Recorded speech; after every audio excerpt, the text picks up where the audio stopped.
Welcome back to ReZero Arc 4. Links in the description for the story so far if you have nothing better to do with your life.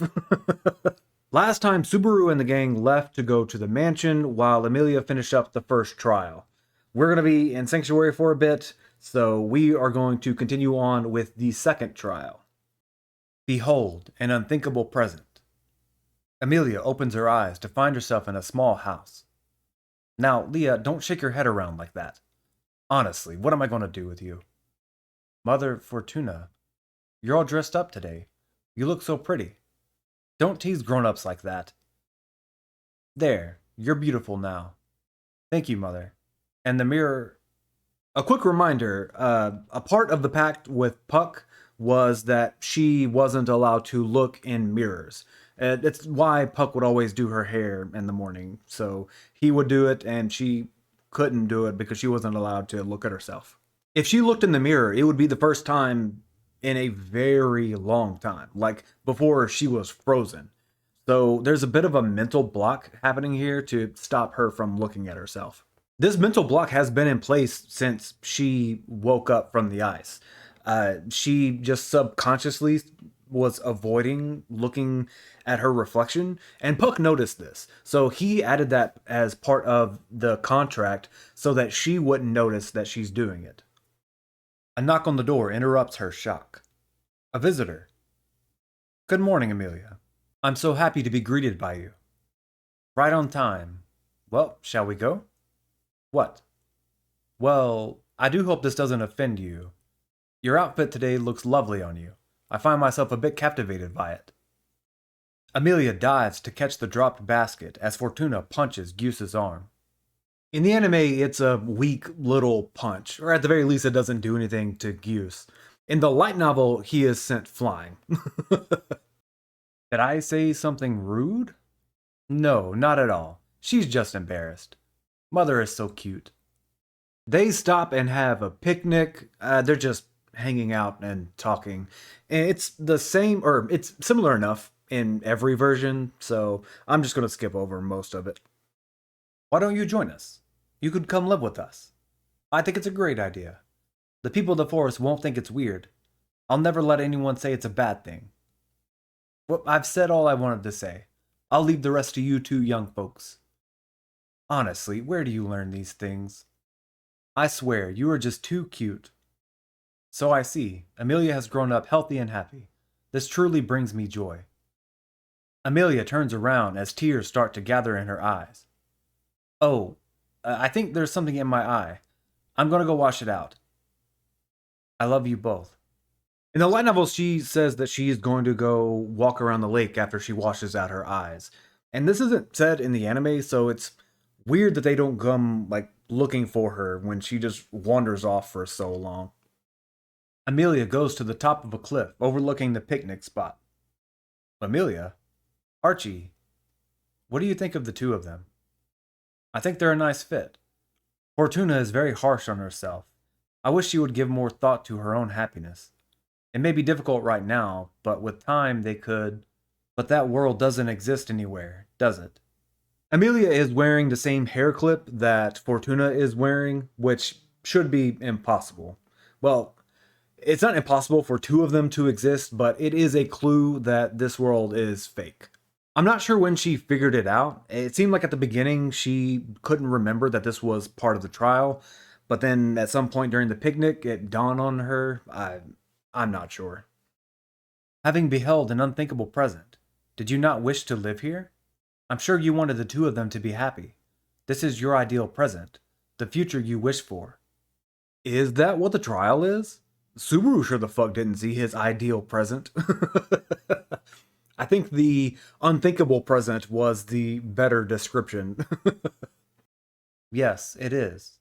I'm sorry, Archie. I want to be an admirable person. Like Mother Fortuna, my role model. Like Guse, who was so kind and strong. Like Archie, who kept smiling until the end so I wouldn't be scared. Like Puck, who always protected me and never left me alone. Like Graham, who wished to do the one thing that would be most helpful to the one most precious to her. Like Otto, who does his very best for his friends. Like Garfield, who never once uttered a word of complaint. Like Subaru, who says he loves me and does reckless things even when he's all wounded and hurt. I want to look admirable to all of them, so I'll be fine. I'm not afraid of the outside world or of the future. I'll be fine, brother. Breaking out the Oni-chan. This is actually the first time that she has called him brother. Like, she has thought of him as a brother for a while, but she's never actually said anything about it. Until now. Thank you for showing this world to me, Echidna. I never thought I'd get to see the two of them, mother and goose, mother and father, laughing together like that. So thank you. Amelia turns around to find Echidna in Archie's place. You disgust me. I just hate you so much. She really hates Amelia, but it seems like there's something more to the story. She's upset that Amelia is completing the trial?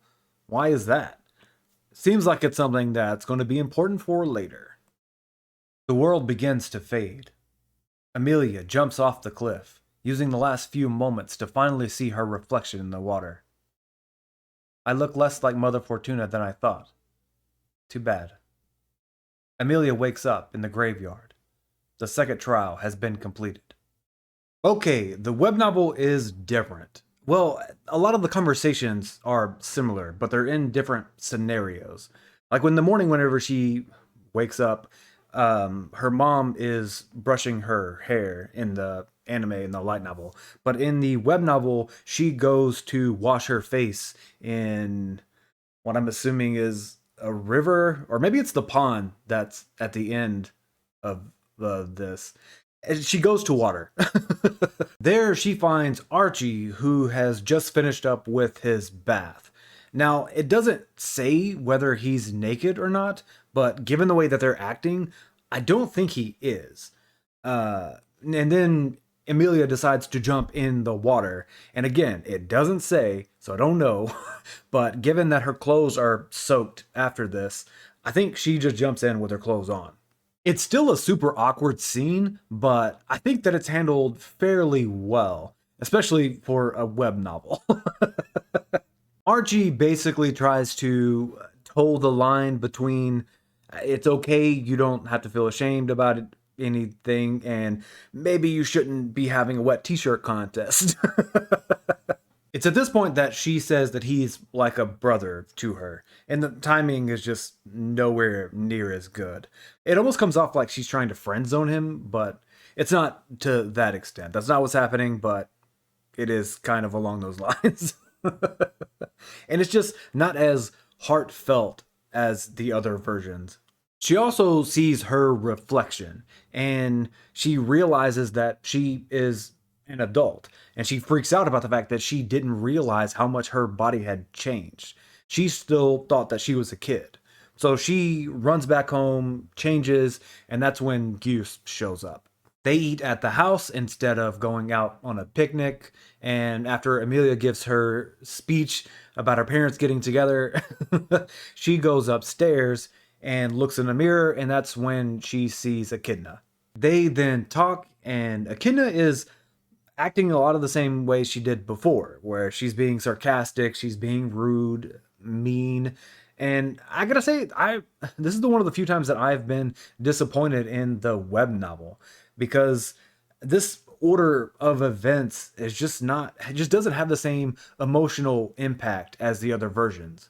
They do have a decent conversation on demi-human bigotry and Amelia trying to combat that. I do wish that that part of the conversation had carried over, but there's no way that that would have fit in well with the other versions. Echidna gets upset, leaves, and that's when Amelia is able to see her reflection for the first time. And then the trial ends. Amelia walks out and finds all of the Arlem villagers, about 50 in total. It's more clear in the light novel, but she was worried that they were going to yell at her about taking too long or something. But they're just glad that she's okay. Thank you for worrying about me. I'm perfectly alright, but I'm sorry.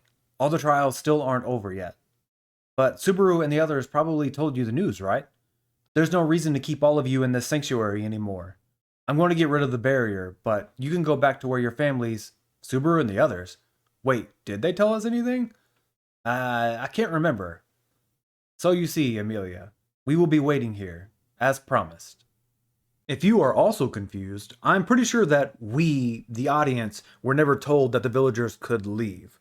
I think it could be implied by the fact that Garfield is now helping Subaru, so it's not completely out of nowhere, but I don't think it was ever stated outright that they could.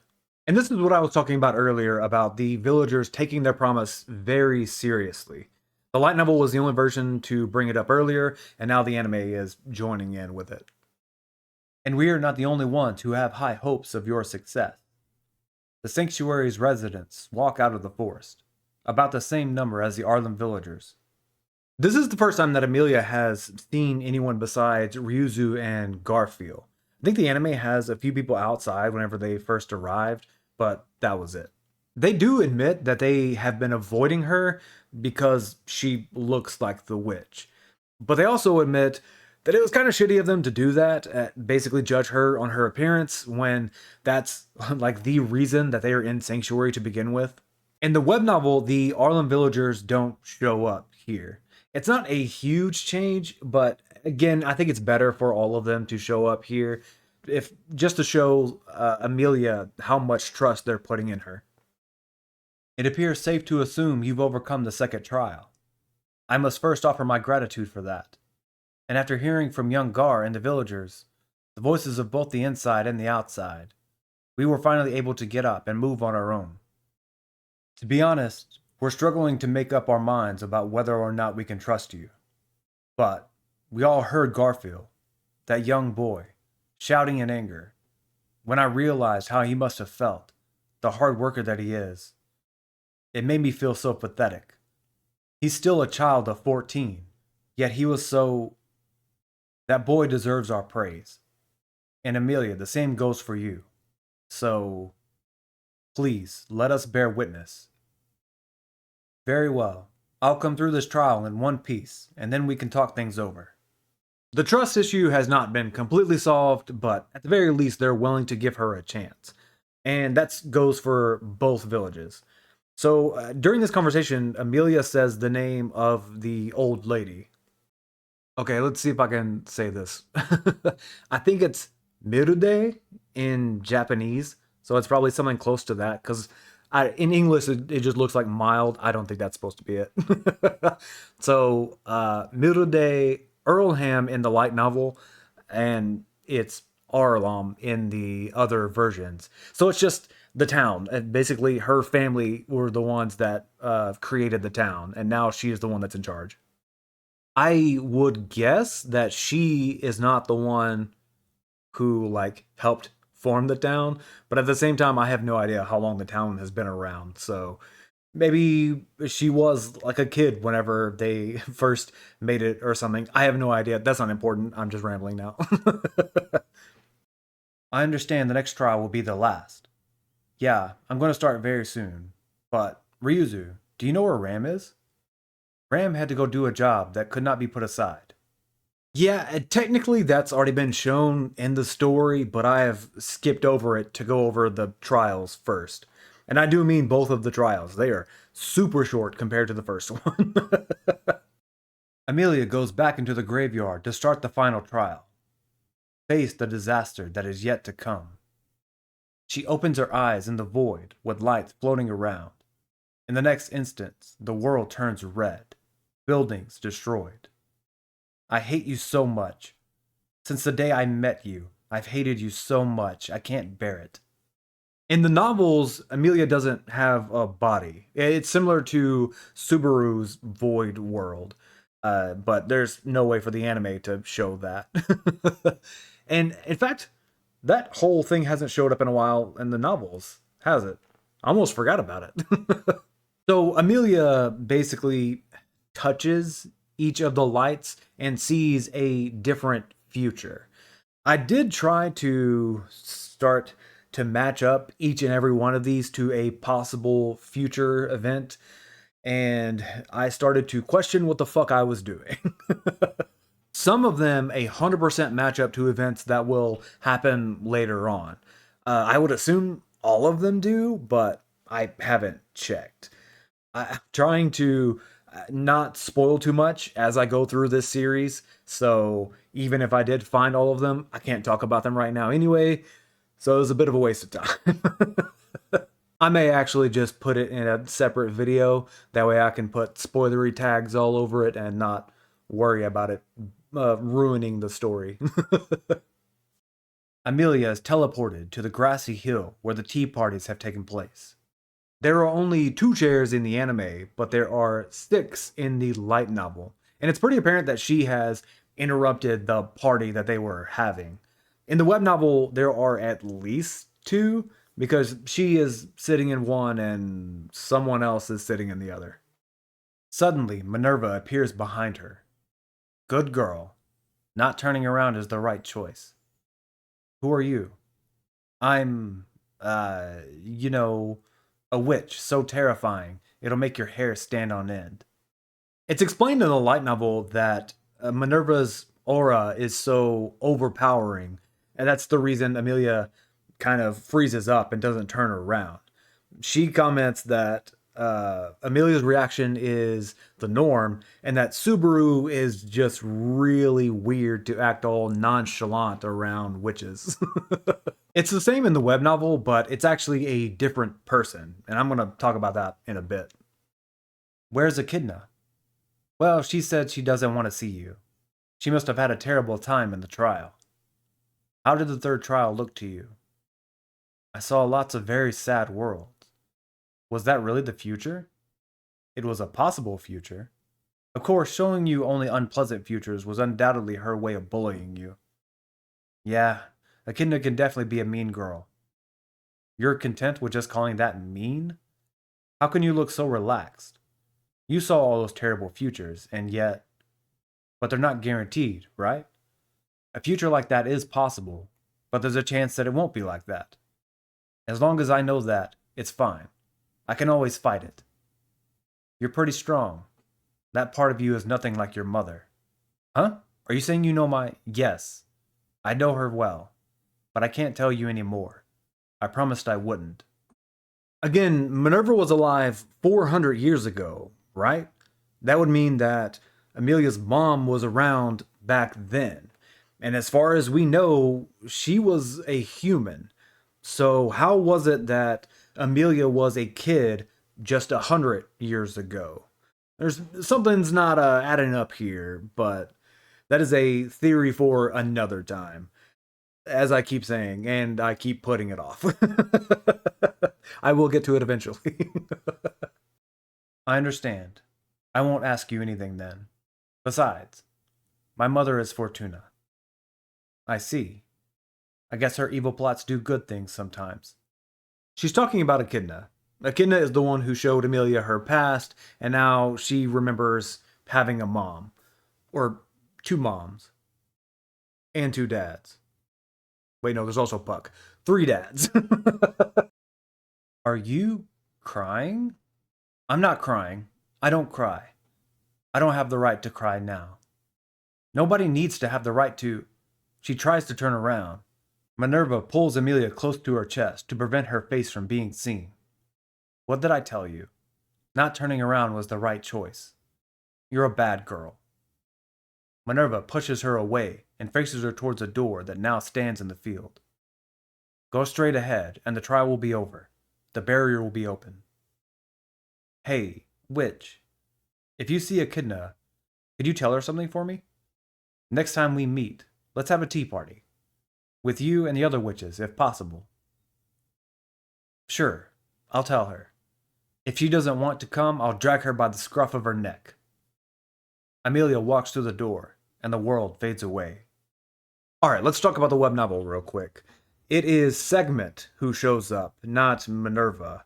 And the conversation is pretty similar to what happens in the other versions, but again, it's just not nearly as heartfelt. They talk face to face, sitting in the chairs, there's no hugging involved. Segment does mention Minerva by name, and that causes a nostalgic feeling in Amelia, even though she's never heard the name before, she's never met Minerva at all in this version. So this kind of brings up a theory that I'm going to talk about in the next video. Amelia wakes up in the graveyard. A door opens on the back wall.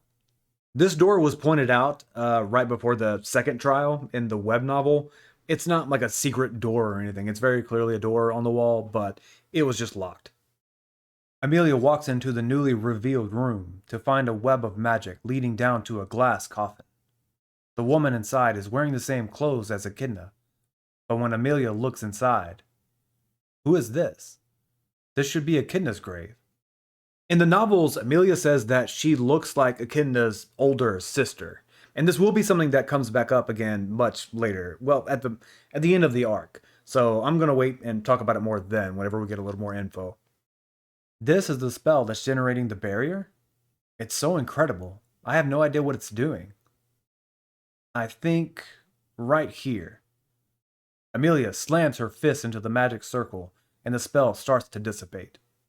Amelia does have a bit of an understanding on magic circles and that stuff, but this one is extremely complex. In the web novel, she is able to read the magic current and figure out where the focus is. And that's how she can figure out what needs to be destroyed. In the other versions, it's a little more apparent because you have like a visualization of the web of magic, basically. And I don't know if that's actually something that's visible to everybody or if it's just visible to Amelia because she can see the magic. That's not explained in any version, so I have no idea. The web novel focuses more of the magic on the crystal coffin rather than a circle, like a magic circle above it. It's similar to like the crystal that Puck uses to anchor himself, or maybe the crystal that Ryuzu is in. And instead of smashing a circle, Amelia smashes the whole coffin. She does realize that by getting rid of the spell, then she's not going to be able to return to the dream world to meet with the witches. But that's kind of a secondary concern right now. She needs to get rid of the barrier, so that's what she does. And that's it. Trials are done, barrier is gone, Amelia goes outside, and that is going to start events that I don't want to talk about just yet. So next time we'll see what else has been happening at Sanctuary during the time that she has been taking these trials. See ya.